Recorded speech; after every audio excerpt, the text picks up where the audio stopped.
Welcome back, investors. Welcome to a new video on our YouTube channel. This time is going to be a quick earnings recap about the latest financial results of Ferrari, which is listed amongst others on the Milan Stock Exchange with the ticker race.mi. And also remember that European companies, they don't provide Q1 and Q3 financials, they just provide an annual update and a semester update. So what happened to Ferrari? July 31st, 2025, you see that the stock exchange actually punished the Ferrari stock. So the ticker is race.mi for the Milano Stock Exchange, and the share price took a dip of more than 10%. It recovered a little bit the last couple of days, but the market was absolutely unhappy about the results of Ferrari. Well, let's look at the financials. The financials, what do they tell us? The financials tell us that the net revenues for the first half 2025 compared to the first half 2024, they actually increased by plus 8%. And what is pretty astonishing how the market reacted to the share price is that Ferrari is one of the only car manufacturers that has been publishing growth in their revenues. I mean, most of the car manufacturers are showing decreases in their yearly figures compared to last year. In terms of profitability increased by plus 9%. So in fact, the figures are not as bad as what the market has been showing and punishing the share price. So I asked actually Vinch, because I was like surprised, why is the market, I'm not a Ferrari shareholder, but I was asking Vinch, okay, what has been the growth of Ferrari over the last 3 years? And that's a typical prompt, you see it here, that you can ask Vinch. And Vinch is able to look back and calculate the average revenue growth, net income growth, so profitability, and also free cash flow growth.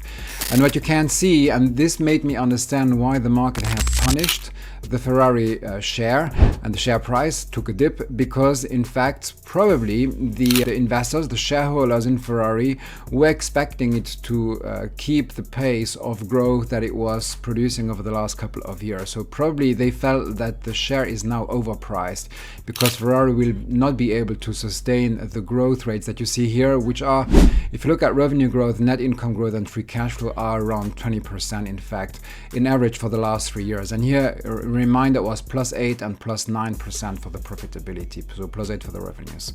So let's then analyze the revenues. I mean, you saw the plus 8%. In terms of units, why has the growth decreased from the, let's say, average 20% that they were producing earlier?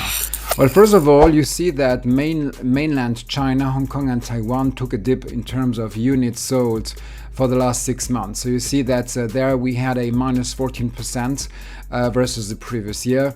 And the rest of APAC, so Asia Pacific, was also minus 2%. EMEA and Americas nonetheless has been growing in terms of shipments of Ferrari cars. So you see the split on the right hand side as well for the various units for the 6 months that ended now in June 2025. In terms of shipments per region, what has been driving the revenues? I mean, as a value investor, you need to know a little bit what is the product lineup of the companies that you invest into. So the deliveries that have been driving the growth have been the 296 GTS, the Puro Sangue, which is the SUV, and the Roma Spider. I think, by the way, the Roma Spider has received, or no, it was the Amalfi who has received an award, not the Roma Spider. What is interesting as well is that you see that in terms of what is the product lineup between hybrid engines and full internal combustion engines, you see that rough cut, they have been selling 11 engines throughout their model lineup, with 55% of the total units being internal combustion engines and 45%. So it's like half-half, they're selling hybrid versus purely combustion engines.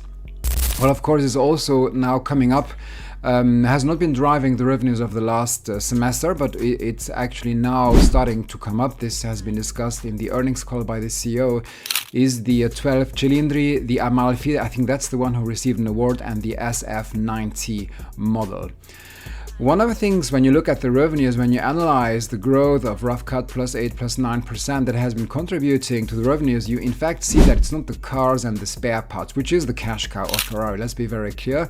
But you see actually that there was a 27% growth in constant currency on the sponsorships, commercials, and brand-related activities. What is behind that? If you read the report, it's Formula One. So they clearly mention in the report that they have received higher commercial revenues linked to the better prior year Formula One ranking. Why is that? Because this year, in fact, Red Bull, for those who love Formula One, I love Formula One, I have to be honest, so I follow every Grand Prix. So we all know that Red Bull is struggling a little bit, and they have fired Christian Horner, I think it's 1-2 weeks ago. And McLaren is really dominating the World Championship this year, but Ferrari is actually, together with Mercedes, but Ferrari is currently second, so probably linked to their current position. These are the results before the Hungary race. They have actually received probably much more, let's say, whatever advertising related or license related revenues from the Formula One organizers and owners. Which, just coming back to this slide, which you see here in the second line, which makes that the revenues have been on that specific segment. It's a small segment, it's around 12-13% of the total revenues, but you see that they have been increasing by a rough cut 27% year over year, so semester over semester.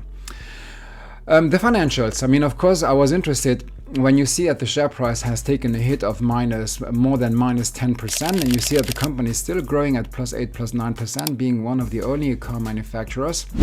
I wanted actually to do a full analysis of Ferrari, so I asked Vinci to perform a fundamental analysis of the company.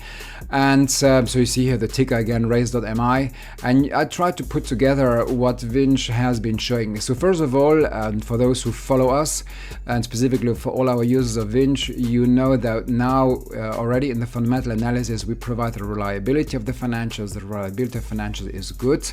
You see that even with the drop in the share price, the company appears still to be overvalued according to at least my value investing ratios, like relative valuation, price to earnings, price to cash flow at 42. So you would be paying 42 years of earnings, which is a little bit high. The return to shareholders is okay. I mean, the total shareholder return between cash dividend yields and share buybacks is around 2%. So a little bit below inflation. So it's not, for me at least, the most attractive passive income company. Solvency is absolutely fantastic. I mean, debt to equity, and I made I think it was with looking through glass, I don't remember exactly the name of the YouTube channel, with Sam Fain, who is a famous YouTuber. I was invited to speak about Porsche, and I remember having mentioned, you can see also the video on the YouTube channel, I remember having mentioned that the only company that was beating Porsche on financials was actually Ferrari. And here again you see debt to equity is below 1, which is fantastic. Interest coverage ratio is very high. I mean the interest expense is really ridiculous compared to the profits, and the risk of bankruptcy with the Altman Z-score is extremely low for the time being, considering that the financials appear to be reliable. Profitability is pretty high. I mean those are crazy numbers, above 20% if it is on return on invested capital and return on assets. So pretty interesting. Of course, it's a capital intensive business, so the capex to profit ratio is pretty high with 54%. What is intrinsic value? That's of course the second step that we do when this looks more or less okay. I mean, for me here, what I like less is that the relative valuation appears a little bit high for me, and the total shareholder return is a little bit low in terms of passive income. Intrinsic value, so I asked Vinci to calculate the intrinsic value of the company, and I asked him to adjust the growth rate to 6%, because otherwise it would have come up with a very high growth rate. And you see actually that's even with the average or conservative growth at 6%, and with a weighted average cost of capital of around 10.59%, which is the cost of capital coming from Aswad Damodaran's database on publicly listed companies and their cost of capital. So here we still see that their intrinsic value is significantly below the current market price. So according to, again, value investing principles, the company appears still overvalued, at least for me. Again, when I'm saying this, is just to provide my perspective on this, and of course you have to make up your own judgment, but always remember, investing into stock markets carries a certain degree of risk. So, and we created Vinci to help you do the analysis, but at the end you are responsible for taking buying or selling decisions on stocks. I changed a little bit, so I said, okay, maybe my 6% growth was a little bit shy, a little bit offensive, and I took, which is typically my cost of capital, which is around 7%. So I consider that my capital has to generate 7% on a yearly basis, at least as a minimum. So there I re-ask Vinci actually to recalculate. You see the prompt on the top right, recalculate the intrinsic value with 10% growth rate and with a reduced WACC of 7%, and only show the base scenario in the in a markdown table. So markdown is just how to prompt the model so that it shows you well-structured tables. And you see actually that the intrinsic value is pretty close to, from a discounted cash flow perspective and discounted future earnings, so this is based on the net income, that is pretty close to the current share price. So that's what I wanted to share with you, a quick earnings recap that you have within a couple of minutes, a fresh update about what is going on with Ferrari. I hope that you like this type of videos. Do not forget to subscribe to our YouTube channel, hit the like button and also the subscribe button that you are aware when we publish and you get the notification when we publish these type of videos. Thank you very much. Talk to you in the next one.